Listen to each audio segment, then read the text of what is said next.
Hello and welcome to Around the Nation here on TYT Nation. I am your host, Jeff Waldorf. Welcome to another excellent episode here on this Wednesday. Kind of rounding out my midweek point. Actually, we won't have any more Around the Nations the rest of the week, but I will be doing TYT Community Thursdays and Fridays as usual. It's kind of my schedule, so if you want to see me, watch me tomorrow. TYT Community, 9 o'clock p.m. Eastern. But anyway, on to this show. We've got some great stories for you today. A lot of news, a lot of stuff happening over in Washington. We're going to cover a lot of that.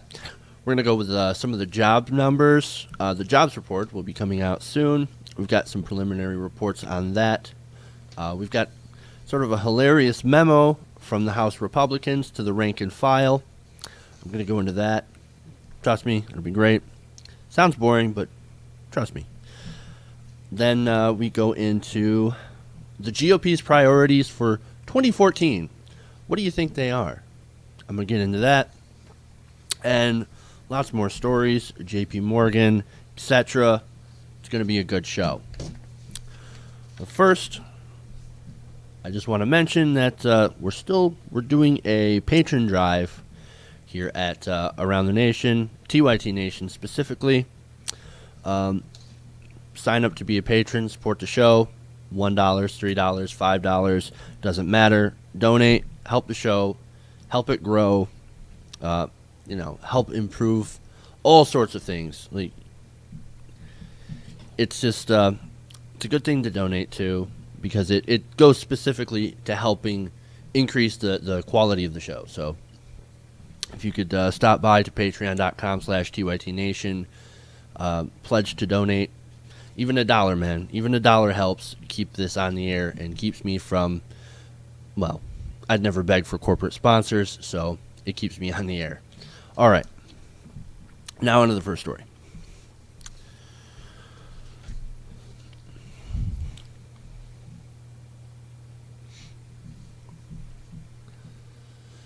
The official jobs report gets released this Friday, but a firm called ADP National Employment releases a report around this time that actually shows a preliminary look at how many jobs were created in the previous month. So we're looking at December, and according to the report, last month we had a pretty good job growth. Well, how much? According to this ADP report, companies added about 238,000 jobs. Now, this is all private sector. This doesn't include the public sector, which added in, obviously, probably add a lot more, but that doesn't count in this study. It's just private sector jobs, and as you can see, it's pretty good growth. And of course, they also went back and revised the November numbers to 229,000 jobs. So that's not bad. According to the report, it was the largest monthly gain since November of 2012, and it actually brought a 3-month average of corporate hiring to nearly 225,000 jobs. Now, they say that this is the fastest pace in the last 21 months. So, not bad. Not a bad end to 2013. It's actually one of the largest job growth months in 2013. So, I mean, that's looking pretty good, right? According to chief economist at Moody's, Mark Zandi, he said, quote, job gains are broad-based across industries, most notably in construction and manufacturing. Now, that's also a really good sign. It means we're getting back to building things and making things. That's good. That's really good, actually. So if you were wondering where these jobs were created, because a lot of the jobs created in the recession or since the recession ended in the recovery have been low-wage service jobs. So it's good to see some of these higher-paying jobs return. It's really good to see. Now he continues. We're now going to start to see an economic recovery more typical of the economic recoveries we've seen historically. It feels like the jobs market has kicked into a higher gear.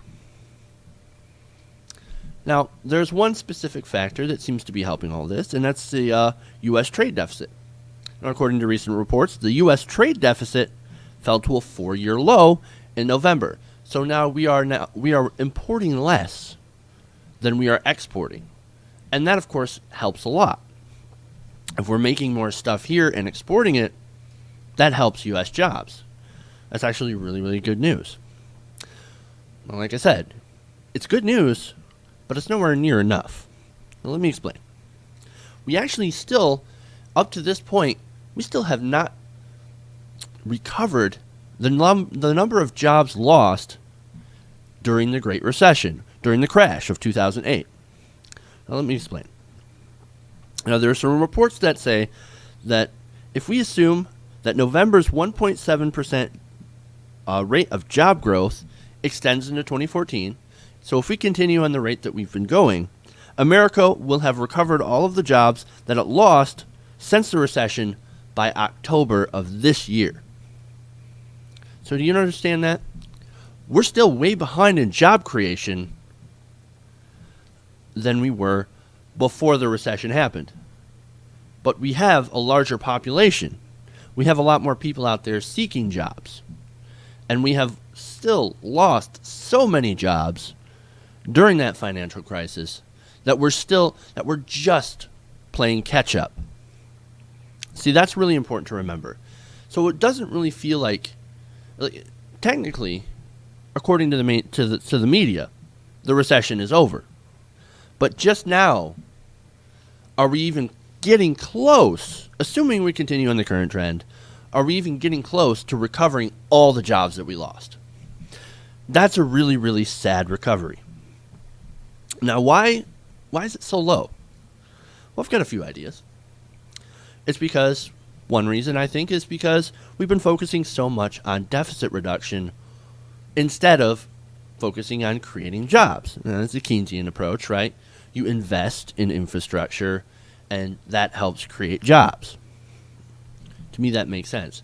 And that lack of investment plus austerity, cutting government jobs, cutting government spending during this recession has made it one of the weakest recessions we've ever had. Or I'm sorry, one of the weakest recoveries we've ever had. And I think another factor that's really important to factor into this is the record numbers of income inequality. You got to remember, since 2009, 95% of all the gains, all the income gains in the recovery have gone to the top 1%. It hasn't gone to you or me. It hasn't gone to the middle class. Certainly hasn't gone to the poor.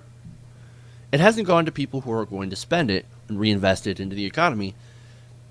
And that's why we're not seeing as many jobs. Now, we are growing jobs, and that's good. At least we're on a slow upward trend, but it is slow. Now, one of our viewers actually had asked me recently about the unemployment extensions. Now, and I'll get into unemployment extensions a little bit later. But he had asked me, what would it take for you to stop basically supporting unemployment extensions? How many more do we have to do before we can stop this program? And that's a really, really good question. And actually, I really like answering that question. As soon as we reverse some of these trends and actually not just catch up to the number of jobs that we lost in the Great Recession, but actually move forward. Now, workforce participation is about 63%. Okay, and that's really low. We should be much, much higher. There should be more people participating in the workforce. But as I've said on numerous times before, and studies pointed out that for every job, every open job, there's 3 job seekers on average. And that's still really high. In fact, I saw something incredibly interesting. And I can't remember exactly where I saw it, but I was looking over some reports, some articles, and basically the chance of getting a job in some places, you have a higher chance of getting accepted into Yale than getting a job in some of these conditions. And that's really, really sad. So I think those are the things we need to set right. But until we can set those things right, I don't feel comfortable ending unemployment benefits. Now, I understand the argument that, yeah, but if you continue to extend it and extend and extend it, people are going to they're going to get disincentivized for looking for a job. I don't quite believe that. I believe that some people will. That's true. Some people will. There's always people like that. But I think for the majority, they know that it's going to run out. They know that, well, not only do they know that it's going to run out, I should say, they know that it's going to run out, but that's not the only impetus to get a job. Getting a job is a source of pride for a lot of people. Okay? And people don't want to be unemployed. They don't. They don't want to be on unemployment.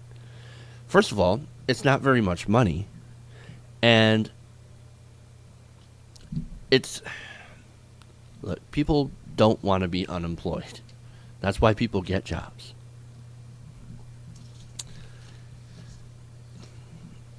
You know, it always bugs me when people make the argument that it disincentivizes people from working. Like I said, there are some people that do get disincentivized, but the majority of Americans are hardworking, and they do want jobs. They want security, they want long-term stability, and unemployment doesn't really provide any of that. And a lot of people have a lot more self-worth than that too. You talk to anybody who's been out of work for a long time, and they'll tell you they don't want to be on unemployment. They want to get a job. They want to get a good job. But as long as those good jobs aren't available, there's not a whole lot they can do but depend on these benefits in order to survive. Now, I know I've got off on a little bit of a tangent, but I want to get back to the jobs numbers now. Now, back to the fact that 95% of all the gains went to the top 1%. Well, a man named Bill Gross, who's a co-head of a $2 trillion investment management firm. So this guy is pretty rich, and he's got a very successful firm. He says one of the problems is, quote, artificial money, corporate K Street, and Wall Street interests are producing one world for the rich and an entirely different world for the working class. It cannot go on like this, either from the standpoint of the health of the capitalist system itself or the health of individuals and the family.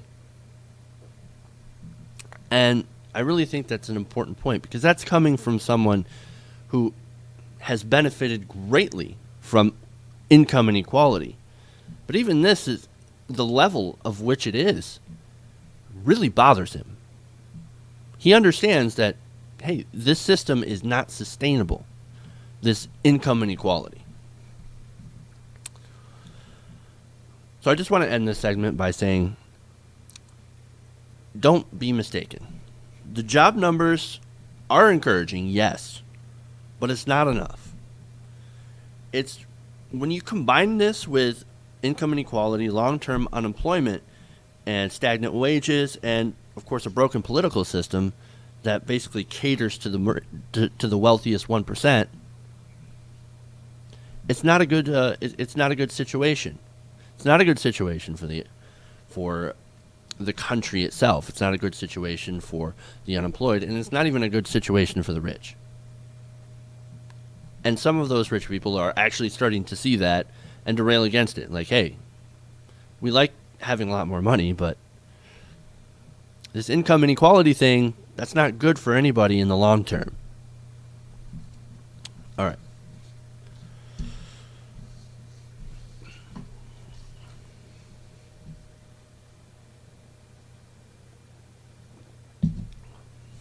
Marco Rubio moment.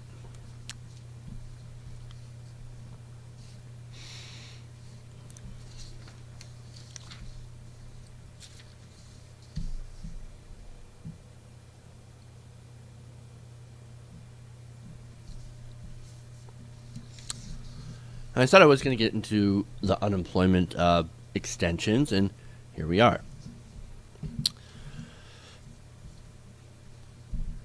Now, as you know, The Senate just recently passed an unemployment extension bill, barely beating a Republican filibuster, and now this bill heads to the House. Well, a lot of people are saying, well, the House is probably not going to take up the bill, but maybe. Maybe. In fact, I think some of the leadership is looking to try and make a deal as long as they can get something in return. I mentioned yesterday that they were looking for spending cuts and offsets in the budget elsewhere. I gave them a few ideas. Maybe we could cut some of that corporate welfare and use that to pay for this temporary extension. In fact, there's a lot of different places where they could cut. And it seems like they're considering the extension, the House is. Now, I don't know what they plan on offsetting, but right now the Republican leadership is actually trying to rally some support. And in doing so, they sent out a memo. And you like the memo. This memo basically tries to coach people, Republicans, into how to speak about unemployment benefits in a compassionate manner. Now, this was reported in the Washington Post. They said that the memo tells representatives that unemployment is a, quote, personal crisis, and asks them to give proper consideration to an extension of long-term unemployment benefits. Like I said, this comes from the House GOP leadership. So they're really considering an extension, and they're trying to whip up support. Now, what kind of offset cuts I mentioned that they're going to try to make, I don't know. That's not in this report. I will have probably some news on that later. But there are some actual really funny key points that they have in this extension memo. Now, they said, of course, for every American out of work, it's a personal crisis for them and their family. That's why House Republicans remain focused on creating jobs and growing the economy. That's really kind of funny because a lot of the stuff that they've tried to do in the name of creating jobs is cutting. Cutting food stamps, cutting government, cutting government jobs, especially, because there's been a sharp decline in the number of government jobs. And growing the economy, which, despite their best efforts, actually has been growing. So I suppose that's good. Another key point in the memo that they try to point out is they try to, of course, blame Democrats. They point out that there are dozens of House-passed jobs bills. Basically, every one of them is essentially trying to cut or repeal Obamacare. That's what they consider a jobs bill nowadays. That are sitting in the Democratic-run Senate awaiting action, including the Skills Act, which helps long-term unemployed get training often needed to re-enter the workforce. Now, I'm totally in favor of job training bills for unemployed people. I think job training programs really do help. But usually they attach these sort of bills with either crazy legislation, crazy writers, or they put it on a bill to defund the healthcare law. Of course, it's not going to go anywhere. They're playing politics. That's what they do. Now, here's something interesting. They said that Washington has lost its priorities if it's more focused on making unemployment easier to tolerate than it is to getting people back to work and restoring independence altogether. Now, remember, there's some points that I had pointed out of why why so many people are still unemployed. There are significant issues in the workforce that are barriers to re-entry, considering long-term unemployment. Now, if they were to pass something like, a bill that would stop companies from being able to discriminate against the long-term unemployed, boy, that would be fantastic. But they haven't exactly went to try and pass something like that. I know that would probably help get other people back to work. If you could no longer discriminate against the long-term unemployed, that would get a lot of the long-term unemployed a better shot. And then here's another thing. They once again go back to blaming Democrats for not coming up with any fiscally responsible plans. Or, and I love the projection here, as well as something that actually creates jobs. Once again, I got to ask, how does defunding the healthcare law and shutting down the government create jobs? It makes no sense. Look, this memo is pretty much full of crap and talking points used by House Republicans.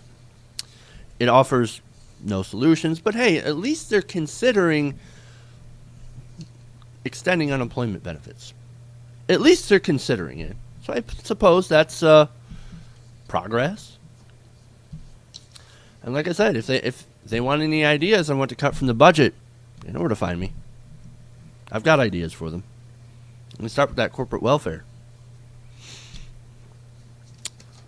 Now, the DNC yesterday the DNC actually criticized this plan and said, well, hey, wait a minute. Quote, Republicans can offer advice on how to sound empathetic when discussing unemployment, but it won't change the fact that today we saw the majority of Republicans in the Senate vote against extending unemployment insurance. And that was Press Secretary Rebecca Chaliff. It kind of amazes me that they have to even come up with a memo to urge Republicans in Congress to be empathetic to people who can't find work. That doesn't make a whole lot of sense to me. It's like, wait a minute, you actually have to tell people to be people? You actually have to tell them to care? To urge them to care because it will look good politically? Oh, come on. That's ridiculous. You shouldn't have to tell people not to be, or to actually feel for other people. You shouldn't have to do that. We should naturally be empathetic to people. I mean, it's crazy. It's just sad when you have to try to tell people how to be, to actually feign like they care about others. It's really bad. All right, I'm going to take a quick break. I'm going to drink a lot of coffee, and I will be back.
All right, welcome back to Around the Nation here on TYT Nation.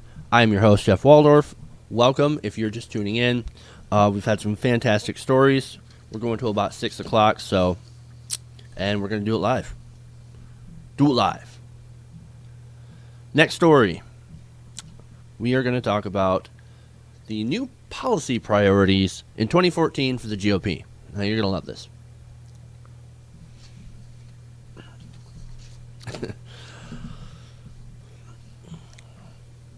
So yesterday, Reince Priebus outlined the GOP's priorities for 2014. So what do we have? What do we have in the docket for the GOP? Immigration reform? What about income inequality?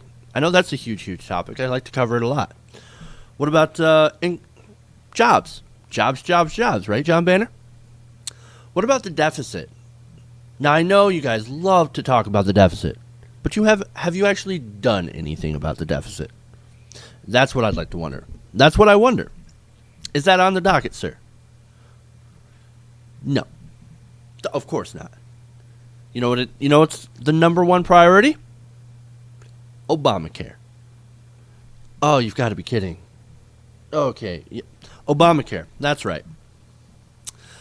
According to a statement released by Reince Priebus, he said, quote, "We've promised that in 2014, we continue to pound away at Democrats and Obamacare, and that's how we're starting the year. Democrats are eager to change the subject, but Republicans aren't going to let that happen. That's why, I guess, we're starting up the year in this fashion, talking about Obamacare." Will they quit with the Obamacare? My God, man. Oh, it's law of the land. It's been settled.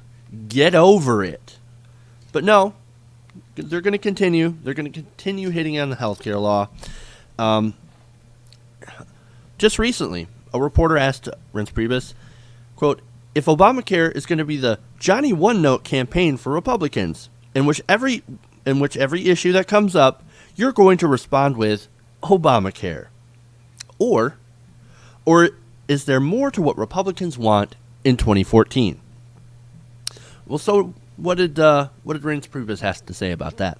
To that question, quote, "The answer is Obamacare."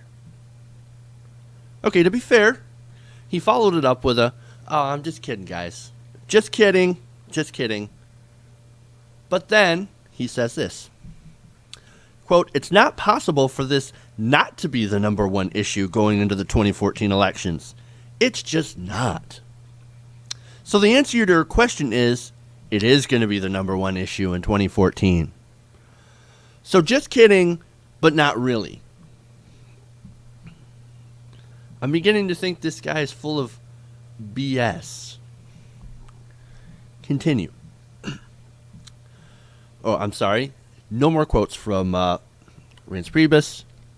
But I just want to hit on this, on the fact that they continue to hit this Obamacare thing with all of their might. Okay? They're going after it. In fact, the RNC is actually launching some new radio ads in 2014 that are targeting Democrats that have voted for the healthcare law.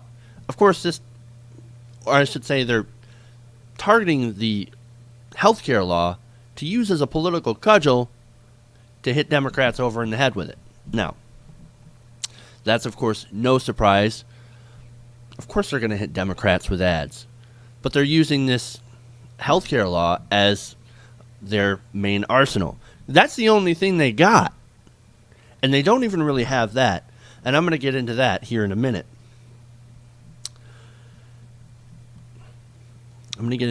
But I've just noticed that every time something happens, something new happens in the debate, in the news cycle, the Republicans always have to go back and say, but what about Obamacare? What about Obamacare? Or if something different happens, they say, yeah, but that's just a distraction from Obamacare. It's the stupidest thing ever. It's ridiculous. In fact, the unemployment insurance extension debate, Mitch McConnell actually tried to tie an amendment to that bill that passed the Senate that would cancel part of Obamacare. You would think that while all this is going on, or that because all this is going on, that the entire country is in a fervor. Oh, get rid of Obamacare. Get rid of it. Get rid of it. Get rid of it. Right? And the GOP continues to say, look at the polls. People hate this law. They hate Obamacare. They hate it with the passion. We're just doing the will of the American people.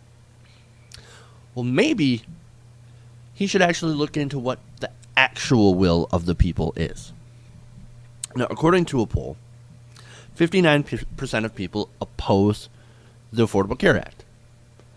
And that's what they're using. They're saying, look at that. A majority of people are against the health care law. But with anything, when you break it down, when you really break it down and look at the numbers, you realize that, no, you're wrong. Check it out.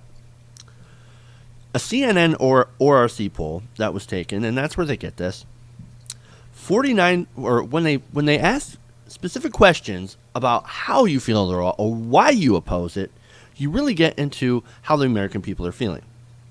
Now, 43% of people polled in the CNN ORC poll say that the Affordable Care Act is too liberal, to which I say, too liberal. You got to be kidding me. This is a conservative health care plan. And this is how we get in, or this is why I'm going to get into what the rest of America thinks. Now, according to that same poll, 50% of people either support it or believe that it's not liberal enough. So you have a majority in this poll saying, we kind of like Obamacare, but it's not liberal enough for me. It's too conservative. We would like a public option, perhaps, or even single-payer health care. When you look at more polls, Kaiser Family Foundation tracking poll was taken in September. They actually showed that people of those opinions, 54% favored the Affordable Care Act or the possibility of making the ACA even more liberal, while 46% opposed it as too liberal. Now, that always astounds me. The Republicans have successfully divorced themselves from their own plan. Remember, Heritage Action, or the Heritage Foundation, came up with this plan. Newt Gingrich supported this plan before he was against it. Mitt Romney instituted it in Massachusetts, and it's been actually really successful. 93% of people in Massachusetts are insured under this law.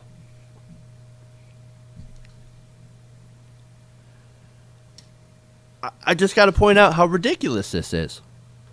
They've actually managed to say, we didn't come up with that. No, that's Obama's plan. But this is what happens when you take Republican plans and implement them. As a Democrat, they immediately turn against you. They immediately turn against you and be like, but I didn't come up with that. That's an evil liberal socialist plot. It's communism. It's here to destroy America. No, it's not. That's ridiculous. It's your plan. And you better believe that once it actually becomes successful, and it will, despite the terrible rollout, it will be successful in what it set out to do, ensure a lot of people. It's not going to get everybody, and that's one of the shortcomings. And then, see, that's why I actually fit into the I oppose it because it's not liberal enough crowd. I do. I don't think it's...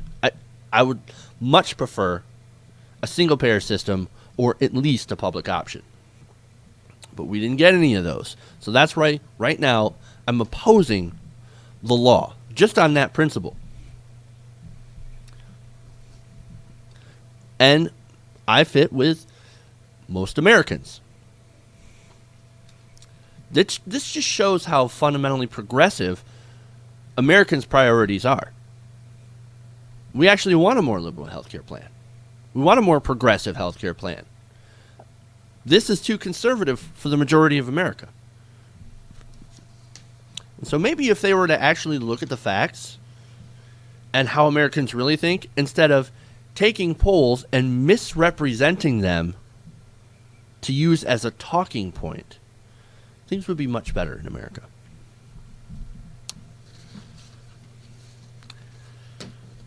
And because of that, I think the whole RNC is pure BS.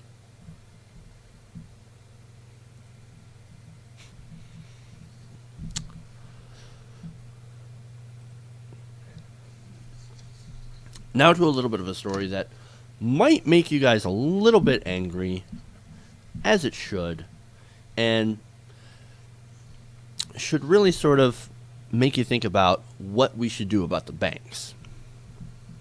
Now, the New York Times recently published a report about JP Morgan Chase. Now, JP Morgan has agreed to pay the penalties, to pay new penalties that total now up to about $20 billion. Now, federal prosecutors yesterday actually imposed a $1.7 billion penalty on the bank for failing to report Bernie Madoff when he was actually doing some suspicious activities. And get what that means. Bernie Madoff, the bank knew, or according to federal prosecutors, they determined that the bank knew that Bernie Madoff was up to some shady shit, and they did nothing. Why? Because Bernie Madoff was bringing in money, and that's what it's all about. Now, you would think that this fine and $20 billion worth of fines that have been levied against him by the government is going to hurt JP Morgan, right? You would think that, oh yeah, of course, that's a huge punishment. God, look at all that money. $20 billion. Well, apparently it hasn't hurt JP Morgan Chase at all. In fact, JP Morgan is actually doing better than ever.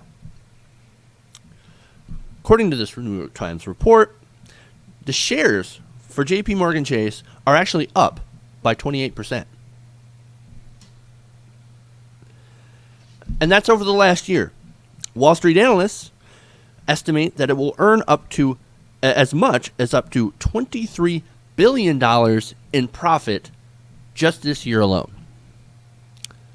$23 billion in profit. Yeah. Well, there you go. There's your fine, plus a little bit of $3 billion extra. Maybe they can throw a party. Now, you think this would hurt their image? You think this would actually make investors lose, or clients and shareholders actually lose confidence in the company? But that's not the case either. In fact, JP Morgan has actually taken steps to basically insulate their profits from these fines. Now, check it out. Now, JP Morgan actually set up a reserve legal fund so that they squirrel away some money to pay the federal regulators so it doesn't eat into their profits. So JP Morgan, the executives there, are probably going to have a nice lavish bonus at the end of the year. Jason Goldberg, a bank analyst at Barclays, said, quote, JP Morgan makes $25 billion in revenue per quarter and has record capital. He also says the fines have been manageable in the context of the bank's earning capacity. And that's not just manageable. Eric Gordon, a professor at the University of Michigan Law School, he actually points out that, quote, JP Morgan shareholders may believe these billions of dollars don't count because they see them as extraordinary expenses. Oh yeah, it doesn't happen very often. JP Morgan's a good company. JP Morgan doesn't do anything wrong. So that's just a one-off thing. These fines from the regulators, just one-off things. You know, we're going to continue to make money. Look at how much money we're raking in now.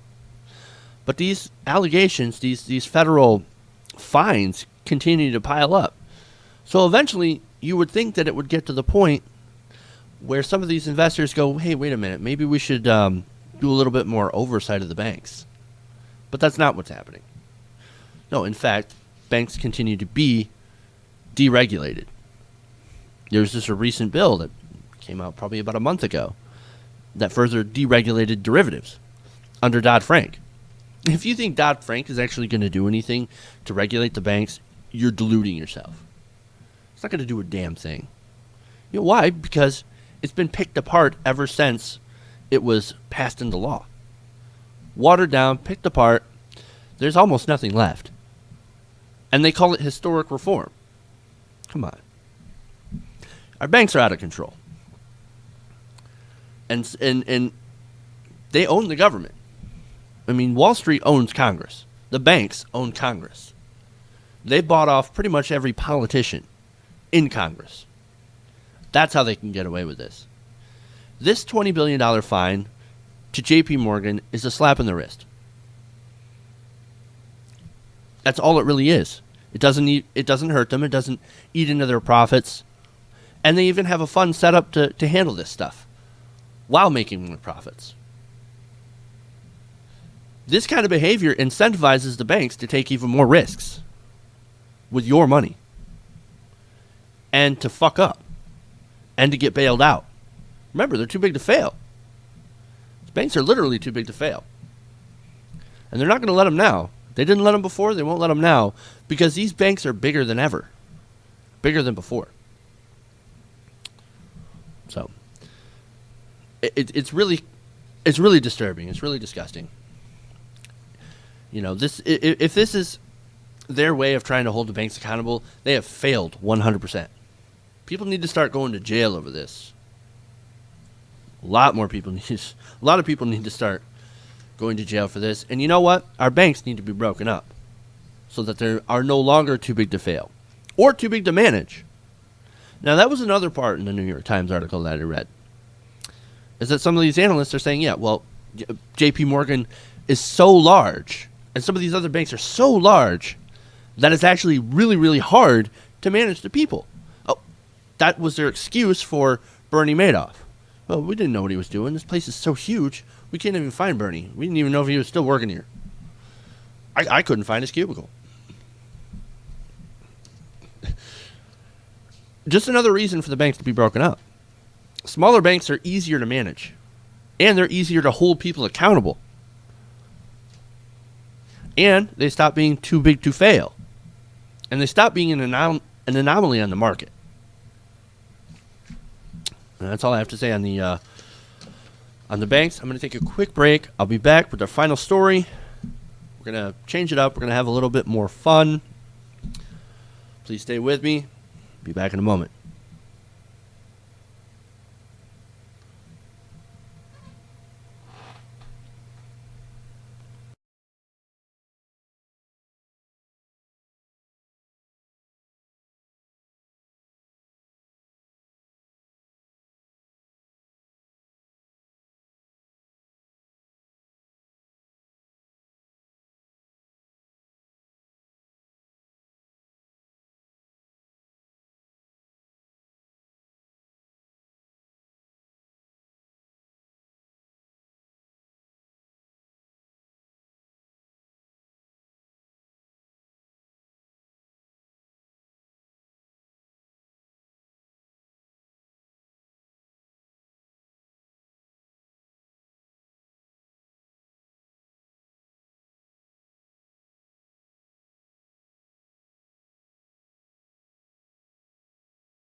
All right. Back and around the nation. Jeff Waldorf here with you. Got one more story for the night, and it is a lot of fun. Oh, yeah. So columnist David Brooks recently wrote an actually really terrible article on pot, where he pretty much makes the case for legalization by ironically railing against it. Now let me explain. He starts out this article by talking about his youth, about how he smoked pot when he was younger. He said, "For a little while in my teenage years, my friends and I smoked marijuana. It was fun. I have some fond memories of us all being silly together. I think those moments of uninhibited frolic deepened our friendships." Uninhibited frolic. Fascinating. Well, so later in the article, he actually goes into why he and his friends eventually gave up pot. Now, he said, quote, "I think we had a vague sense that smoking weed was not exactly something you were proud of yourself for." Okay. It's not something people admire. We were in the stage, which I guess all of us are still in, of trying to become more integrated, coherent, and responsible people. This process usually involves using the powers of reason, temperance, and self-control, not qualities one associates with being high. Now, I think David Brooks misses the point. Most people who smoke pot don't do it all the time. They're not high all the time. They're literally not walking around floating in the clouds. That's not what happens. You can get home from work and do it that way and that time. Just because you're a pot smoker doesn't mean you're consistently high. At least I think so. I don't actually do marijuana. I have no interest in it. But I have no interest also in hearing people misinform other people about drugs. And this is what David Brooks actually is doing. Now, what bothers me about this is that he was calling the people who use marijuana basically incoherent and irresponsible, without reason, without temperance, and without self-control. Now, that's ridiculous. And that's ridiculous. And so because he's basically saying that because he didn't like it, or he grew out of it, I should say, that it should be illegal. That it should stay illegal. He said at the end, quote, "In legalizing weed, citizens of Colorado are indeed enhancing individual freedom, but they are also nurturing a moral ecology in which it is a bit harder to be the sort of person most of us want to be." So, if you smoke pot, or I should say you should, according to David Brooks, you should not be able to legally smoke marijuana because then it makes you not the person that you should be, that you have the potential to be. That's why we're going to make it illegal and instead throw you in jail for doing it. Makes no sense.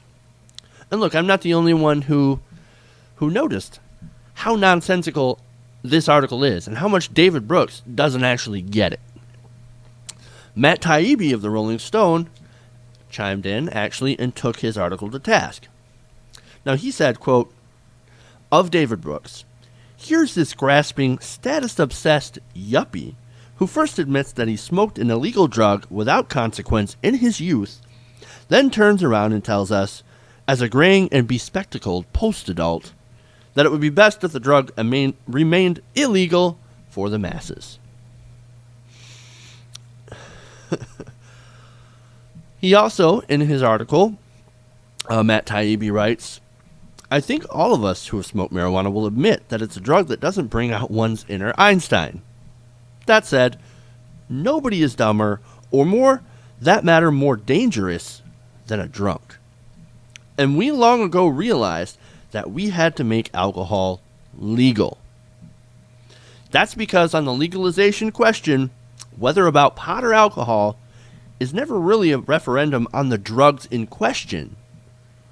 It's more of a referendum on prohibition. which didn't work with an extremely dangerous, addictive, and destructive drug like alcohol, and makes even less sense with marijuana. Damn. He makes a lot of really, really good points in this. He's absolutely right. There's no question about it. It's not about being the kind of person that you should be if you don't smoke pot, or whatever David Brooks was trying to say. It's about whether or not you should go to jail, should go to prison for using it. It's not about the moral choice, because what's really moral about throwing people in prison over a plant? There's nothing moral about that. It's incredibly immoral. And Matt Taibbi, his article gets into that. He said, quote, he writes, would David Brooks feel the same way about drug laws if he was one of the hundreds of thousands of Americans arrested in weed-related incidents every year? It was over 700,000 people in 2012 alone. If he had been prevented from getting a student loan or getting a state job because such a bust, if he'd lost a professional license or had his property seized or even had a child taken away from him, damn. Now, Taibbi also goes out to point out the racial disparity in marijuana arrests. It's primarily black and Latino. You see, people like David Brooks and people like me and people like Matt Taibbi, if we were to fire up a joint, most likely we wouldn't get in trouble for it. We wouldn't get arrested for it. It's mostly blacks and Latinos that get arrested and thrown in prison on nonviolent drug offenses. And that's really kind of the problem here. And so when David Brooks talks about how, oh yeah, it was fun in my youth, but then, I smoked it with my friends and everything like that, and everything was, it was fun, but then I decided I needed to grow up. It's not really about that. You see, legalizing marijuana isn't about that. It's about keeping people out of prison for a plant, for smoking a plant. There's an industry now based on arresting people for drug charges. It's called private prison industry. And that's the major problem here. That's what legalization is about. It is about personal freedom. As Brooks did admit, it's about personal freedom. It's about the freedom to be able to use that drug, but also the freedom as in not being put in prison for doing that. And that's what he still doesn't quite grasp, is that this whole issue isn't about the moral choices. It's really about keeping people out of prison, especially those that are targeted more often. Now, Taibbi finishes out his rebuttal article by actually saying, by making it legal, we're deciding that letting people get high is a lesser evil compared to a person's life being derailed forever by a pointless and intrinsically hypocritical marijuana arrest. He could not be more correct. You know who else smoked pot in their youth? Barack Obama. Do you know who's been raiding dispensaries under whose administration the Drug Enforcement Agency has been raiding dispensaries and throwing people into prison? Barack Obama.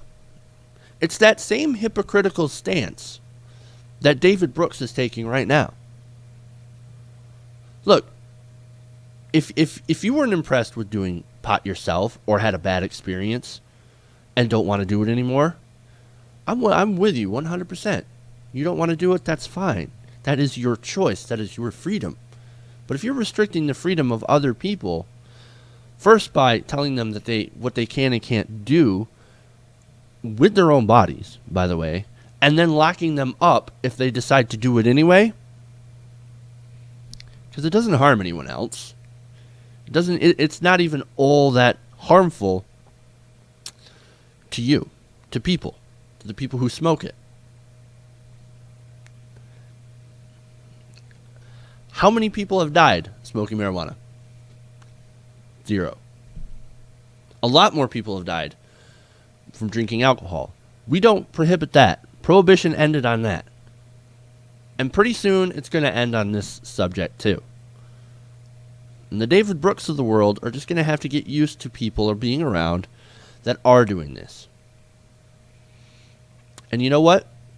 Just because somebody smokes does not make them a bad person. It does not make them a less of a good person. It doesn't make them stupid, as Joe Scarborough likes to point out. I know plenty of people like that are actually incredibly smart, that are deep thinkers, that smoke.